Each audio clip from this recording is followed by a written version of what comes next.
بسم اللہ الرحمن الرحیم۔ السلام علیکم ویورز، کیا حال ہے؟ ٹھیک ہو؟ آج میں آپ کو ایک ایسی ویڈیو، انفارمیٹیو ویڈیو آپ کو ڈاؤن لوڈ کر رہا ہوں، تو اس کو خاص کر جو کسان بھائی ہیں وہ اسے دیکھیں اور فائدہ اٹھائیں۔ یہ سامنے آپ کو گندم نظر آ رہی ہے۔ گندم کو اس کے جو پانی ہے وہ مکمل ہو چکے ہیں۔ اس کا جو لاسٹ واٹر ہے، لاسٹ پانی ہے، وہ اب اسے لگایا جا رہا ہے۔ یہ آپ کے سامنے یہ دیکھو کیسا رزلٹ ہے۔ یہ ساری گندم کھڑی ہے۔ اس کو آخری پانی لگاتے ہیں۔ ٹوٹل 4 پانی لگائے جاتے ہیں۔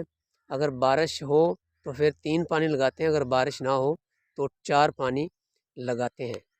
تو جو آخری پانی ہوتا ہے جو گندم کو لگاتے ہیں، وہ گندم کی کٹائی سے 30 دن پہلے پانی لگا دینا چاہیے، کیونکہ پھر بعد میں زمین جو ہے اس نے سوکھنا بھی ہوتا ہے۔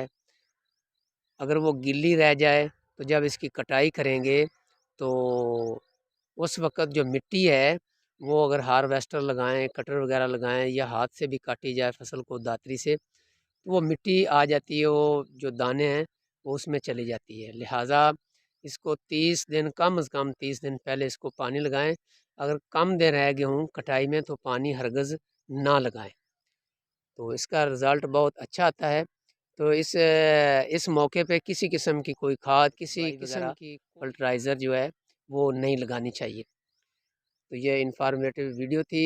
امید ہے کسان بھائی اس کے اوپر عمل کریں گے اور اس موقع پہ آ کر اس کو کھاد وغیرہ نہیں لگائیں گے، کیونکہ پنجاب میں تو اس کی کٹائی وہ 1 اپریل سے شروع ہو جاتی ہے، اور جو اچھی کٹائی ہوتی ہے وہ 15 اپریل کو شروع ہوتی ہے۔ لیکن صوبہ سندھ میں جو اس کی کٹائی ہوتی ہے وہ 10 مارچ سے شروع ہو جاتی ہے۔ صوبہ سندھ میں کٹائی ختم ہوتی ہے اور اس کے بعد پنجاب میں شروع ہو جاتی ہے، کیونکہ ادھر پہلے گرمی شروع ہو جاتی ہے، ادھر گرمی بعد میں ہوتی ہے۔ تو امید ہے آپ کو میری یہ ویڈیو پسند آئی ہوگی۔ تو اگر پسند ہو تو اس چینل کو لائک ضرور کریں اور سبسکرائب بھی کریں اور گھنٹی کے بٹن کو بھی دبائیں۔ شکریہ۔